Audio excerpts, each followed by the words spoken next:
Okay, so can you see the slides? Yeah, we can see the slides. You can? Yes, we Okay, can. great. Thanks so much. Okay, so in yesterday's session, we looked at this concept of civil society and we tried to define it, and we talked about, when we say we, I realize I did most of the talking. I do apologize for that. It's just 2020.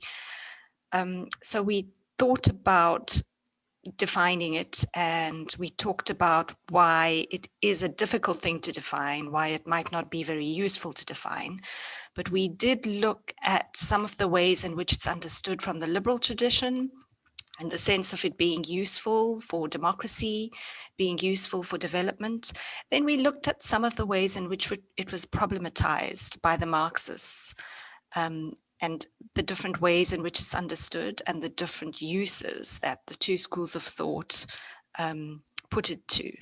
And today we are going to look at a very specific form of civil society, NGOs, and I'm sure that you've all come across this term, NGO, non-governmental organization. That's what it stands for.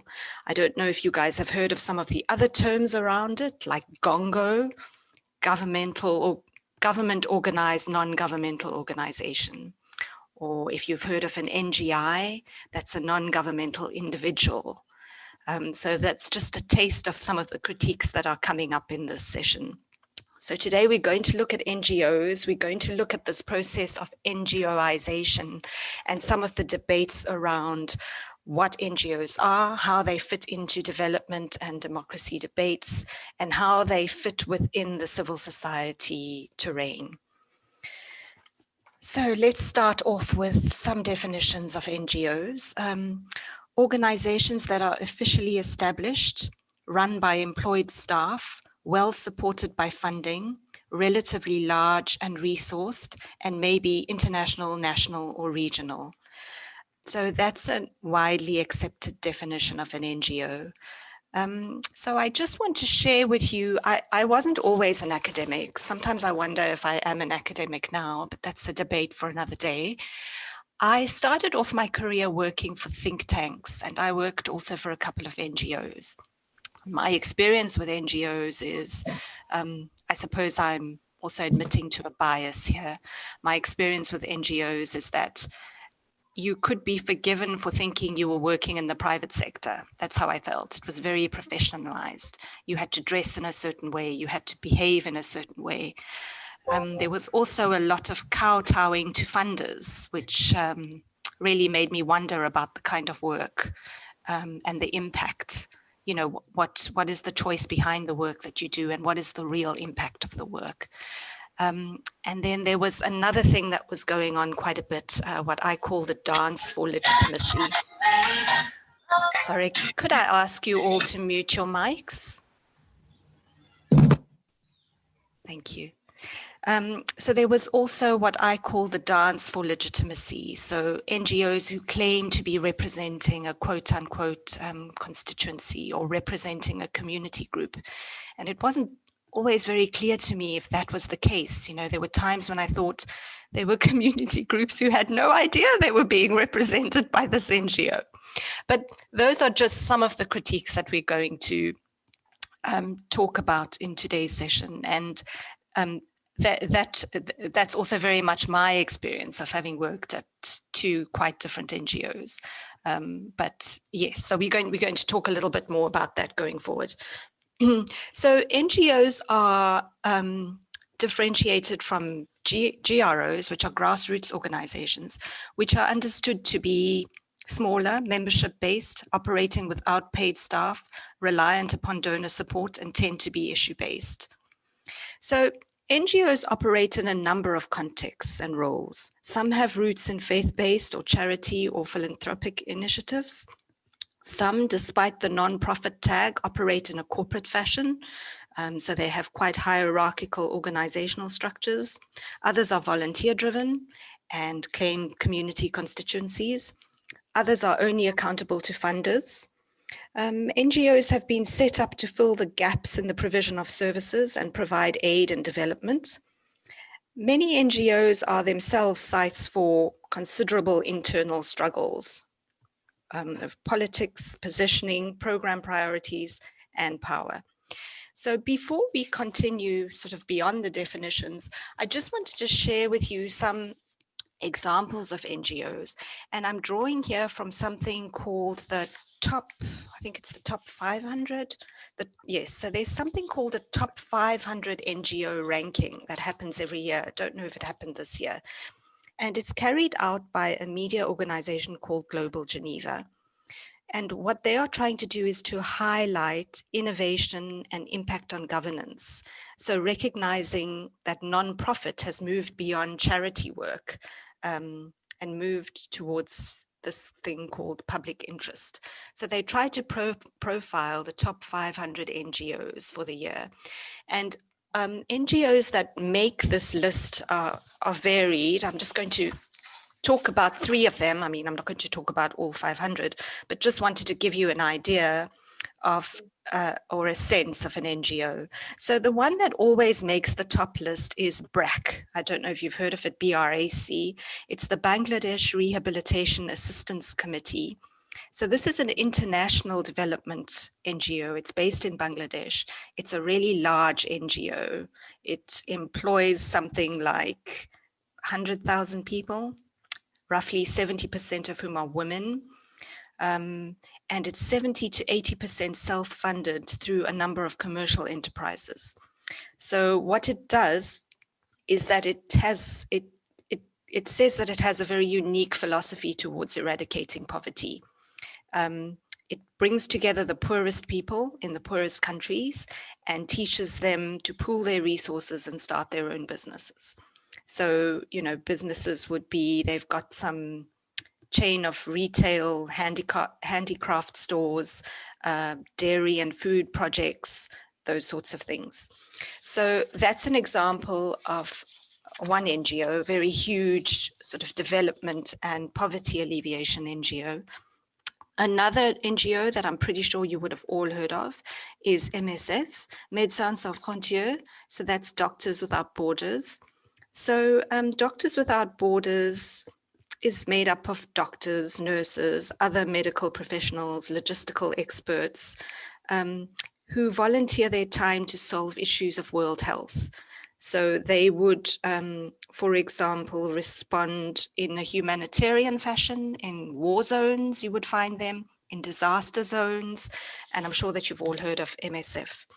Another sort of NGO is the Skoll Foundation, a social entrepreneurship foundation. It's based in California, and its mission is to drive large-scale change by investing in and celebrating social entrepreneurs. So innovation, they like to fund innovators and innovation dedicated to solving the world's most pressing problems.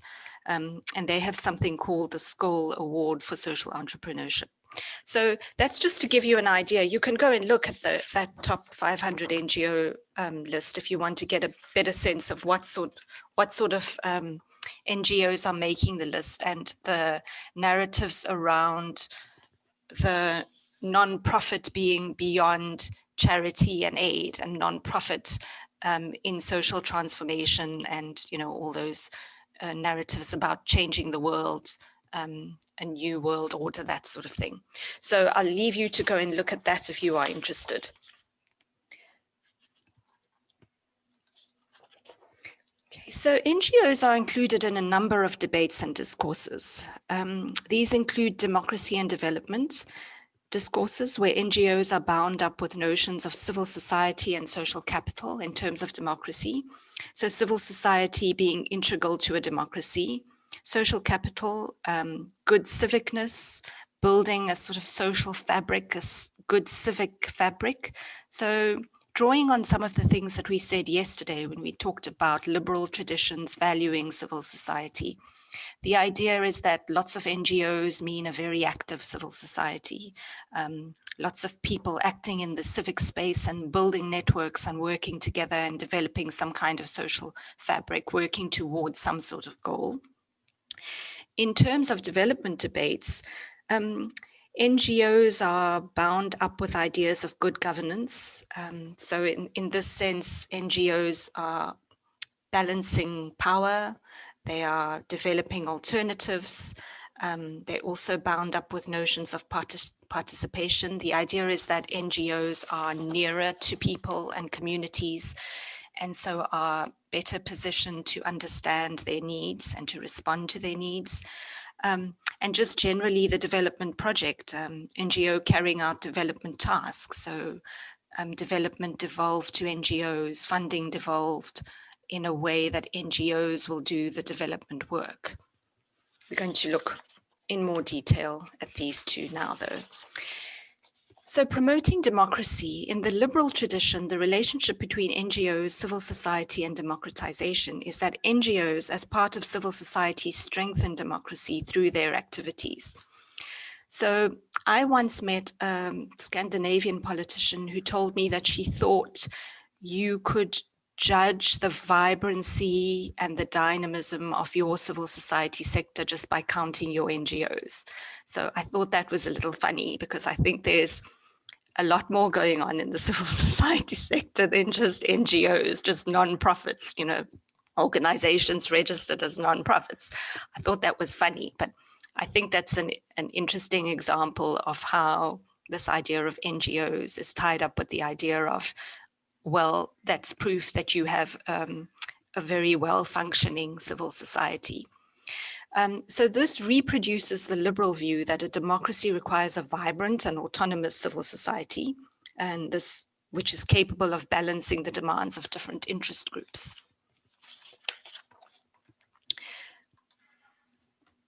The idea of development NGOs began in the 1970s under what was known as the alternative development paradigm. So this distinguished NGOs from mainstream development actors because NGOs have the following characteristics, or are supposed to have the following characteristics. Local level development.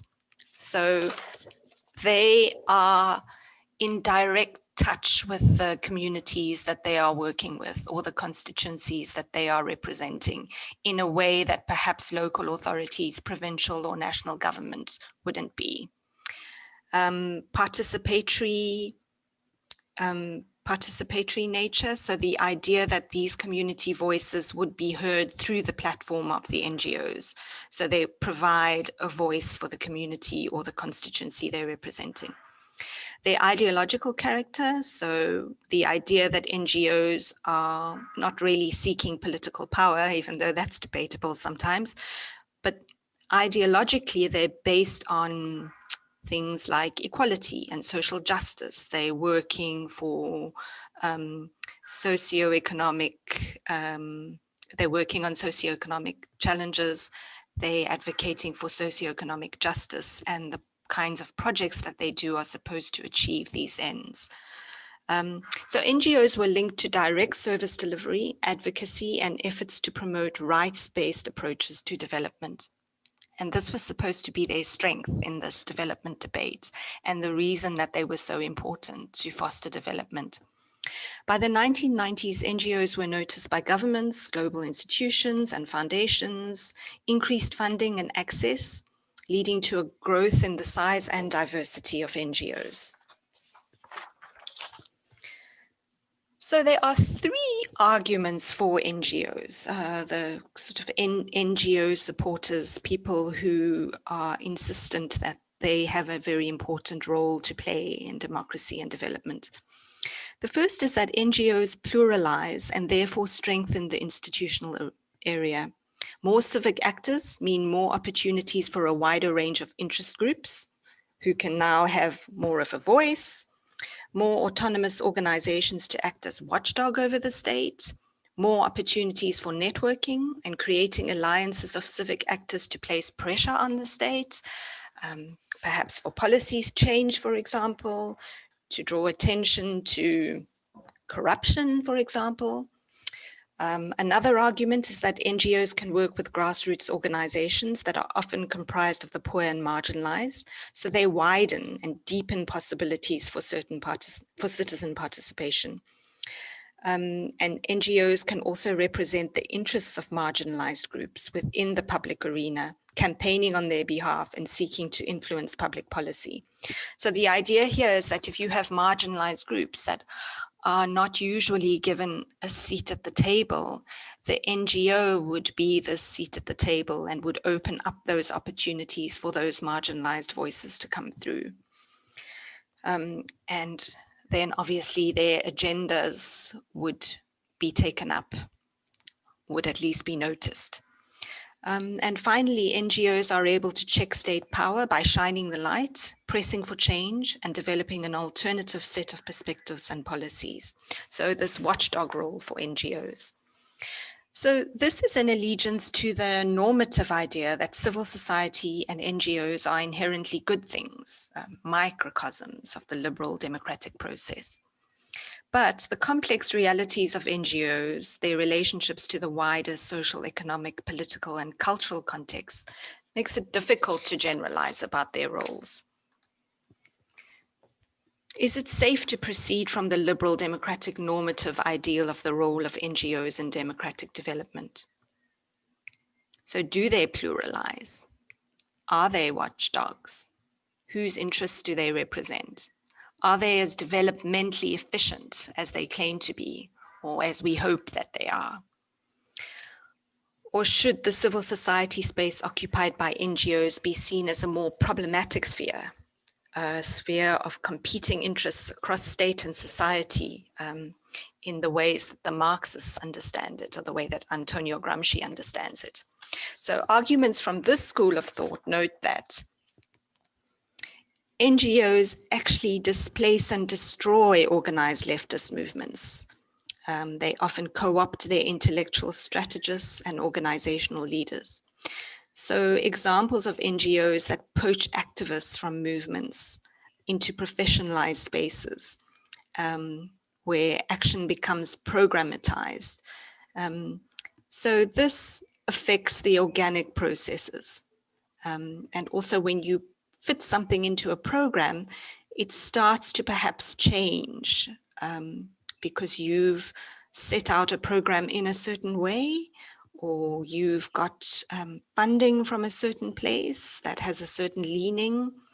Also, it would be cycle-based. Perhaps you only have funding for a year or two, and after that it would be replaced by something else when actually it's not quite achieved its goals. So there are all of these sorts of problems with NGOs displacing and co-opting, especially the intellectual strategists from movements. NGOs also deflect social discontent away from, for example, power structures, such as corporate power structures, towards micro projects, which avoids engagement with capitalist profit making. So the idea that, you know, the Marxist critique of capitalism and the way that profit works, where the rich get richer and the poor get poorer, NGOs don't often highlight this sort of thing. So I think possibly a good example here would be NGOs that roll out microcredit to alleviate poverty. So there is evidence that some of the microcredit schemes have worked. I'm not dismissing it out of hand, but I do think that there have been lots of critiques of the microcredit system. So firstly, it reframes poverty as a private problem. So if you're poor, your problem is that you don't have access to credit. Yeah, sure, that's your problem. But credit drives consumption, that leads to debt, doesn't really lead to incomes, and doesn't really address the background conditions of poverty. So it's deflecting social discontent away from the real problem. And another critique, NGO leaders, is centered on NGO leaders. So NGO leaders are seen as a new oppressive class, given their capacity to control significant popular groupings. So often if you look at NGO directors or leaders, they are middle class. They're examples of where they act as gatekeepers. They are able to command the discourse. They can lobby, and they are able to access funds. And so they are very much the sort of controlling class. So those are some of the critiques from people who are not convinced that NGOs are all that. So to sum up the main critiques are NGOs really non-governmental? They receive funds from overseas governments. They work as private subcontractors for local governments. Those are just some examples. NGOs are less accountable to local people and more accountable to donors. So if you're receiving funding from a donor, you're going to try to roll out your project in the way that suits the donor's agenda. And it's very rare that you're going to fight for doing things in a way that your constituency is more interested in doing it, if you even have a genuine connection with that constituency, because that's the other problem, right? So NGOs emphasize projects, not movements. So as I said, a lot of the work they do is project-based. It's based on a funding cycle. There isn't very much you can do once the funding has run out. NGOs fail to engage in structural or systemic critique. So they don't tend to question underlying power relations. They don't want to upset the status quo. Their rhetoric often sounds progressive, but they are removed from struggles that confront state and capital. So they often sound quite radical and interested in transformation, but they really are fairly conservative in the way that they roll out their projects or the sorts of things that they're doing. Another critique, their empowerment activities only influence small pockets of society, usually well within the conditions set out by the neoliberal state. So who really are they impacting on? It's the question. Then there are also examples of NGOs who compete with each other for funding. So we know that if funding call goes out, obviously not everyone who applies for it's going to get the funding. So there's competition for this funding, which also sets up competition between communities for scarce resources. And this undermines class solidarity that movements should be trying to build in their social justice campaigns. So among contemporary debates on NGOs is the one of NGOization. I don't know if you've come across this term, NGOization. And this refers to the institutionalization and professionalization of an organization, which results in paid professional staff, which often don't have links to movement activists, technically trained staff, so no space for informal, traditional forms of participation, which are so critical in movements for change, and no space for these to impact on decision-making. So in a way, this devalues, it displaces people speaking and acting on their own behalf, informed by their own knowledges and their own ways of doing things. NGOization also argues that there is a failure to consider questions of power, dependence, and complicity with the state, with the market, with multilateral international institutions. And its impact, the impact of NGOization is depoliticization and demobilization of movements. So co-opting movement activists and channeling their activities into programs blunts the organic movement and depoliticizes the activity. So grassroots voices are reframed or appropriated or drowned out. So just to be clear, the NGO critique does not claim that all NGOs are conformist while social movements are radical and progressive. So in my own experience, I've been accused by a very dear German colleague of being an NGO hater. And I just feel the need now to make it very clear that I'm not an NGO hater. Having worked in a couple of NGOs, I'm able to relate to some of these critiques. And the question at the end of the day is, what impact can you have within this sort of environment, an NGOized environment? So not to say that there aren't many NGOs having really positive impact. And many NGOs have roots in popular progressive social movements. Many of them remain accountable to broader social struggles. But I do think that over time, a number of them become disconnected as they become institutionalized. There's always the possibility, though, of re-radicalization at the fringes. But, you know, there are many examples of NGOs and NGDOs, non-governmental development organizations in South Africa, who understand change as opposing policy and who attempt to shift objectives to serve beneficiaries more than the state who funds them or donors who fund them. So there certainly is a lot of understanding. And, you know, there are many NGOs who have a rich history of having their roots in progressive social movements. So I guess that if I were to take a position, it would be that I am a little bit critical of when things become institutionalized, professionalized. But I'm not an NGO hater, because I do see some of the positive impact that NGOs are having across the board. So yeah, I just felt the need to say that before I get accused of being an NGO hater again. Okay, so that's all I really wanted to say, but what I do want to do which is going to take a little while longer, is usually in class, I would get you guys to do this as a class exercise. So if you look at the readings for this session, the second one, you know, I chose that one for a particular reason. That is I don't know if it's your first or your second reading. The one I'm talking about is the Bebington Hickey Metlin. So I'm just going to give you a page reference if you want to go there or you want to look at it later. Sorry, let me just get there. Page 26.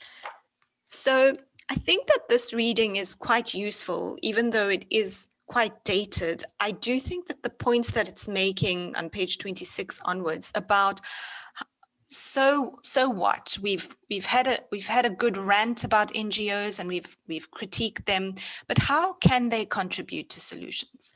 So I think that they make some really interesting points drawing on the case studies in the book, because there are various case studies which you could go and read, or you might want to read updated versions of those. So how are some of the ways that NGOs could position themselves to contribute to solutions? Or what are some of the things that they could do to contribute to solutions and move away from the positions they're in that allows us these critiques we have? So one of the first suggestions is they could aim to build genuine relationships with people's movements, to provide a platform to challenge existing development approaches. Another is that they could devolve. So this is a reference to those very powerful international NGOs. For example, an NGO that is based in Amsterdam and that has regional offices, or doesn't have regional offices, but claims to work in the global south, or perhaps does even work in the global south, in Latin America, you know, in Asia, Africa. So how much more impact would they have if they devolved, for example, their funding to their regional offices rather than everything coming from Amsterdam? So that's the suggestion behind devolution. Another is that NGOs could engage in working with indigenous systems and knowledges. So NGOs are often promoting alternatives, or they're strengthening things like health systems, education systems. But how could they do this without prioritizing Western understandings of health or education? How could they do this by drawing on indigenous knowledges, impacting more genuinely in that context?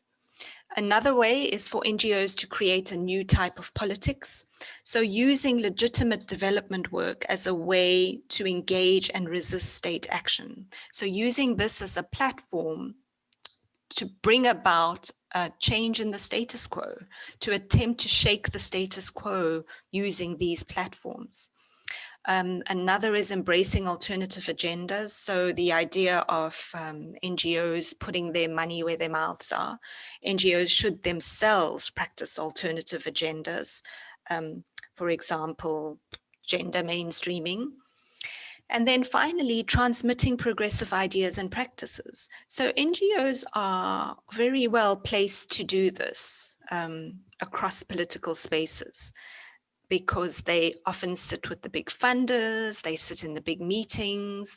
Directors often have, NGO directors would often have the ear of key policymakers.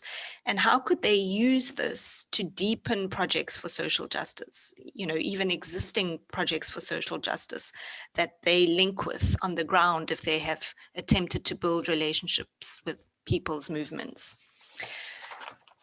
And so I think that those are just some of the things that I'd like you to think about as we go into the next session. In the next session, we're going to be looking at a different formation in civil society, social movements, and you're going to quickly realize that I have more confidence in social movements than I do in NGOs. And it would be interesting to see if you agree or not by the end of the social movements session. So I'm just going to stop this.